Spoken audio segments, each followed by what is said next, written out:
Welcome back, folks, to the Super Metroid playthrough, and we're finally on the other side of the wrecked ship. Now that I'm equipped with the gravity suit and the grapple beam, or grappling beam, what the heck was that? I do not know. Samus got jiggy with it. So we can finally head further on into the depths of planet Zebes. Perfect jumping, and, well, nothing to jump on there, but that's what the gravity suit's for. I'm always amazed that some people can get through the entire game without even the Varia suit. And, I mean, this is including going down to fight Ridley at the bottom of Norfair, so you're taking heat damage the entire way. Yeah, that's crazy. Were those things that you hit them and they destroyed the planetary core? Yeah, the core creature things, yeah, that was them. Okay, this place is a nice bit of a maze. Now, I'm trying to get up there, right, because I'm thinking this place is so maze-like that, oh, here comes trouble. Oh, it's going a little bit faster. Yeah, he's dead. Stupid crabs. Die, would ya? Bomb right in your face. So I'm under the impression that there's got to be a hidden item in this room somewhere. Because, like, why would it be so twisty-turny and hard to navigate? Newsflash, folks, there's no item here. You just gotta come down here. And that's really frustrating. Because you think you found something in this game that's a big secret, and no. Oh, wait, check this out. Oh, come on, get up there, Samus. Tell you what, I'll just jump and morph. Ow. Anyway, getting through all these crab guys. Finally make it to the door. Gotta power bomb our way through here, and we're gonna find another elevator to a previously unexplored section of the planet.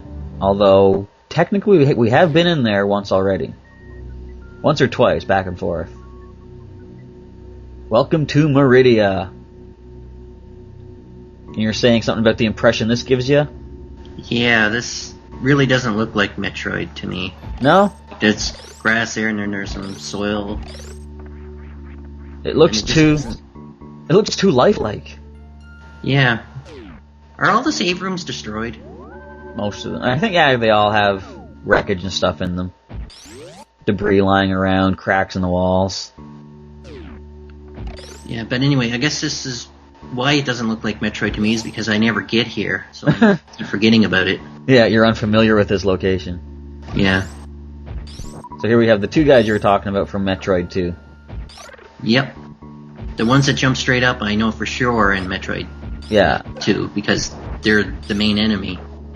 Because there's so many of them. I thought the Metroids were the main enemy in that, but okay, I've learned something. Yeah. You know, the quick way through this room is to just go into Morph Ball. You can actually roll under each of these platforms.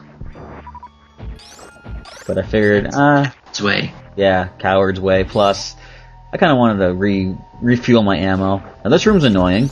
Yoink. Did it just grab you? Yep. Holy crap. So, the good thing about this game, though, I think in every Metroid game, or every good game, there's no bottomless pits that will kill you. Okay, see that door to the right is sealed off for the time being, but... So anytime you come to something in here, if you're sinking in quicksand, don't panic because you won't actually die from it. It just hinders your progress. Games like Metroid Prime 2, I think, was the first of the 3D games that introduced bottomless pits. If you fall in a bottomless pit in that game, you just simply get sent back to the start of the room that you're in. And we've often expressed our fondness for a game called Metroid Prime Hunters, and I use the term fondness loosely, folks. Very loosely. But in that game, there were bottomless pits, and they did kill you if you fell into them. You didn't take damage, you didn't go back to the start of the room, you died. There's so many things wrong with that game. Yeah. Bottomless pits is like a major one, but it's hardly the least. Yeah.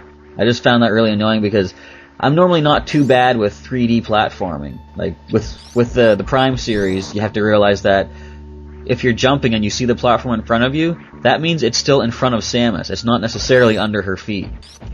So, I'm not too bad figuring out where to land, but in that game, they make you go through sequences where there's a lot of bottomless pits and you're heading towards a base, like a relic or something. Once you get the relic, you have an escape sequence to get out of there in time. That's when I died a lot. Yeah, even though you can visit the same place later on. Wait a sec. What was that?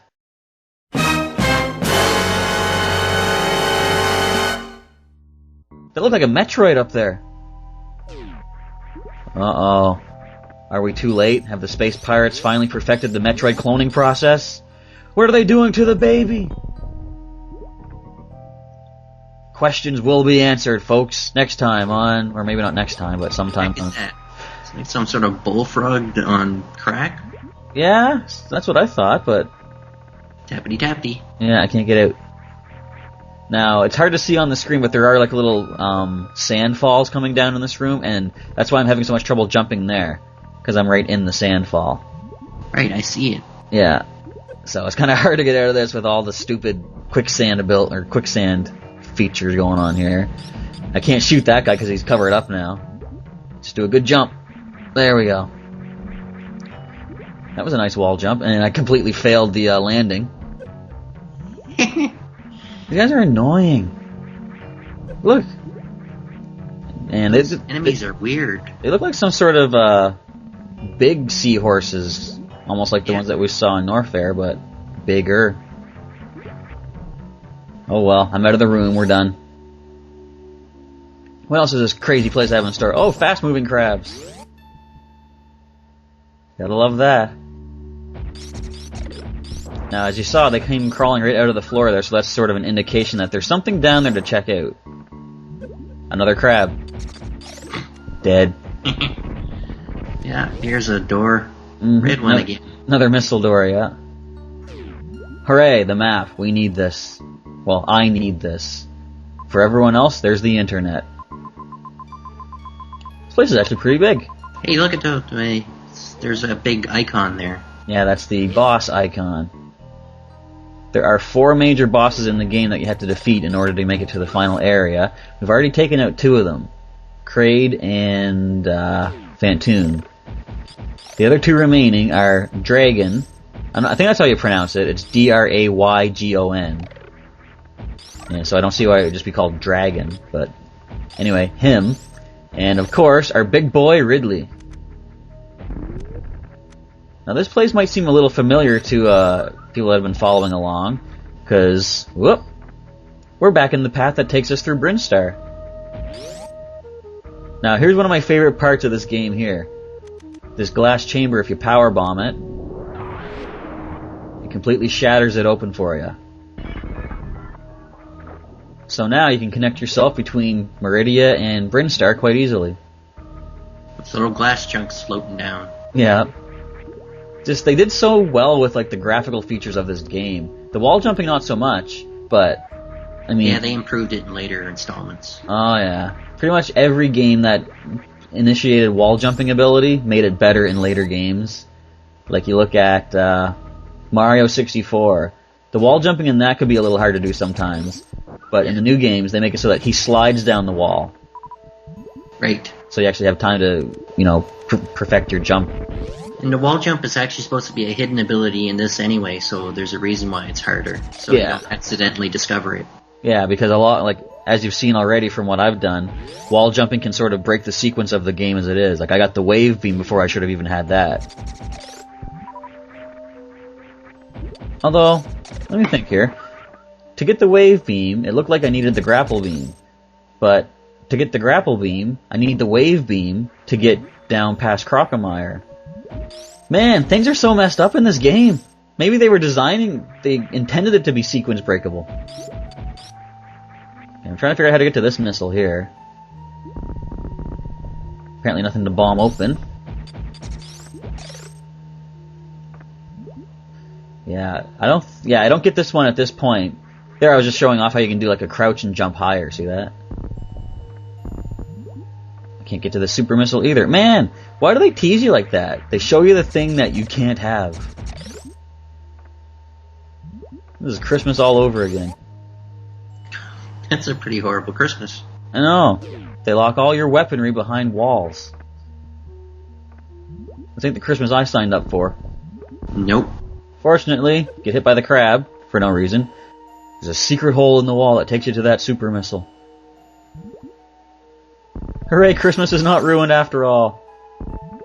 Bomb you out of my way. Again.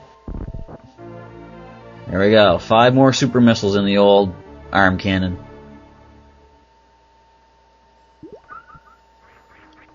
Alright, can't get out of here any other way, so we're going to head back to that other room. Have you heard that song Killing Crabs by Skeleton from Dragon Ball's Abridged? Oh yeah, Killing Crabs in the Ocean. Yep. I got the full version of that, and that's playing through my head as I see Killing Crabs. It's Phantom Jr. Yes, I like this guy. This is actually one of my favorite creatures in the game that we're going to come up to in a moment here.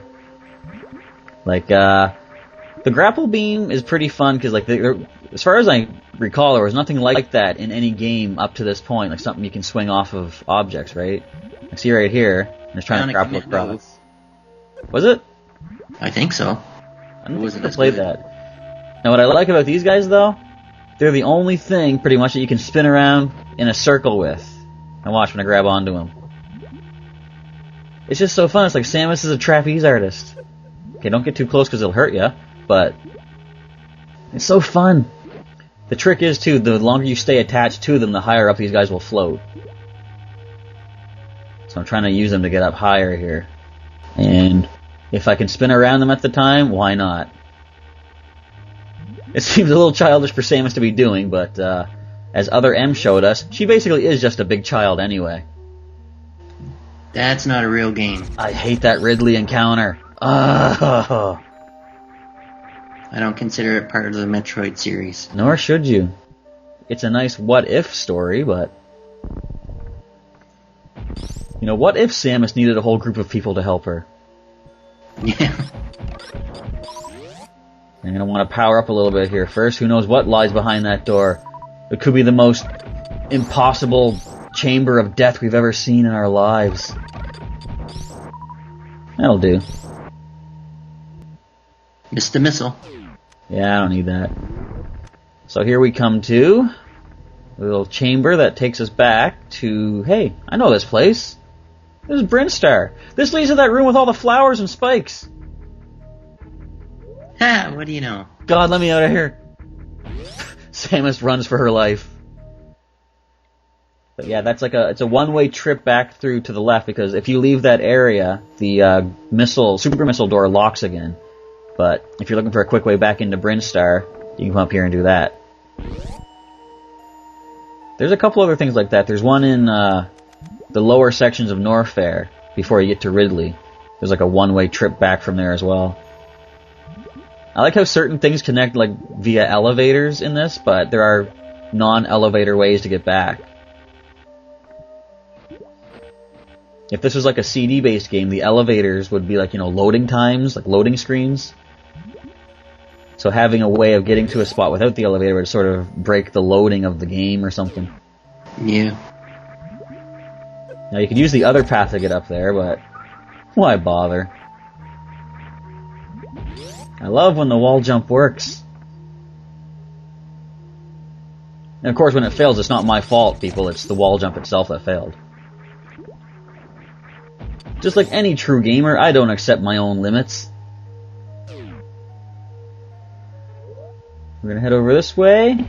And although it didn't show it on the map, because of course the map never shows you every room in each section, because, again, why would they be that nice? Spinies. This leads us to a secret wall. Get used to these, folks. You'll see a lot of them. Or if not a lot, then just enough to frustrate you. I'm thinking to that last power-up that I pick up later on in the game. But once we head through this door, we'll sign off and catch you next time.